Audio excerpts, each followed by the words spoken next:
ఎవరన్నా మాట్లాడారా మీతో ఇప్పటి వరకు? ఎవరు మాట్లాడలేదండి. విష్ణుబాబు మాట్లాడాడు నాతోటి. ఏమన్నాడంటే డాలి అంటే సారీ బాబు నా నుంచి 2 బ్యాట్ ఇదే ఫస్ట్ కాల్ రాగానే ఇట్లా పదాలు వాడాను. లిటరల్ గా నాకు అపాలజీస్ చెప్పాలనుంది అన్న. సూపర్, ఇంకేంటి నేను పంపించేసేయండి, వాళ్ళు ఆల్రెడీ పెట్టినట్టున్నారు. పంపించేసాను. ఆ తర్వాత చాలా మంది హీరోలు ఫోన్ చేశారు, చాలా మంది ఆర్టిస్టులు ఫోన్ చేశారు, చాలా మంది ఎమ్మెల్యేలు ఫోన్ చేశారు. ఆడపిల్లని కాపాడుకోవాలనే ఉద్దేశం తప్ప ఆడపిల్లని బంధించి ఆడపిల్ల స్వేచ్ఛను హరించి ఆడపిల్లల్ని ఆట వస్తువులాగా చూడాలనుకునే సంస్కారం ఈ జనరేషన్లో కూడా ఎవరికీ లేదు. కుసంస్కారం ఎవరికీ లేదు. ప్రతి తల్లి, నా ఇంట్లో తల్లి ఉంది, మీ ఇంట్లో తల్లి ఉంది, మనకు పెళ్లిళ్ళు అయితే భార్యలు ఉంటారు, మనకు బిడ్డలు పుడితే ఆడపిల్లలు ఉంటారు.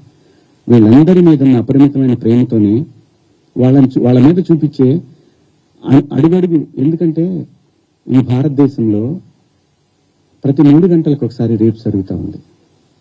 ఒక ఆడబిడ్డ జీవితం నాశనం అయిపోతా ఉంది. ఆ భయంలోంచి వచ్చిందే అమ్మ కొంచెం మంచి బట్టలు వేసుకెళ్ళరా అని ఒక తండ్రి చెప్తాడు.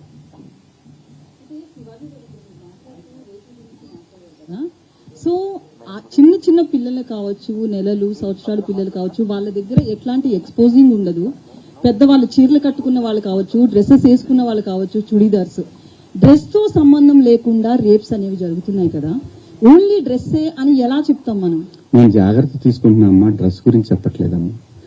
జాగ్రత్త తీసుకుందాము, మనం కొంచెం జాగ్రత్తగా ఉంటే పోద్ది కదా. ఈ వితండవాదం చేసుకునే కన్నా కొంచెం జాగ్రత్త పడదాము. రేపు పొద్దున ఒక ఆడపిల్లకి ఆ అమ్మాయి తప్పు లేకపోయినా ఇష్టం వచ్చినట్టు ఇవాళ ఆడపిల్లలకి పెళ్లిళ్ళు కావాలంటే ఇన్స్టా ఐడీలు అడుగుతున్నారు, ఫేస్బుక్ ఐడీలు అడుగుతున్నారు. మగాడికి కావాలన్నా అదే ఉంది. అసలు జెండర్ డిఫరెన్స్ తీసుకొస్తుంది ఎవరమ్మా? ఆడపిల్ల అమ్మ ఆకాశంలో ఉంది, కొంతమంది నీచుగా కింద ఎక్కడో ఉన్నారు. వాళ్ళతో ఈక్వల్ అవ్వాలనుకోవటం ఏంటమ్మా? అమ్మ 80 ఏళ్ళు వచ్చినా సరే అమ్మ ఏదో పని చేసుకుంటా అట్లా షాట్లో బియ్యం పోసుకొని అప్పుడే లోపలికి వచ్చినప్పుడు అమ్మ బయట కొంచెం పక్క పోతే అమ్మకి 80 ఏళ్ళు ఆయనమ్మా అని కప్పుతాడు బిడ్డ. ఈ భూమి మీద ఏ మగాడు కూడా ఆడదాన్ని విలాస వస్తువుగా చూడరమ్మా.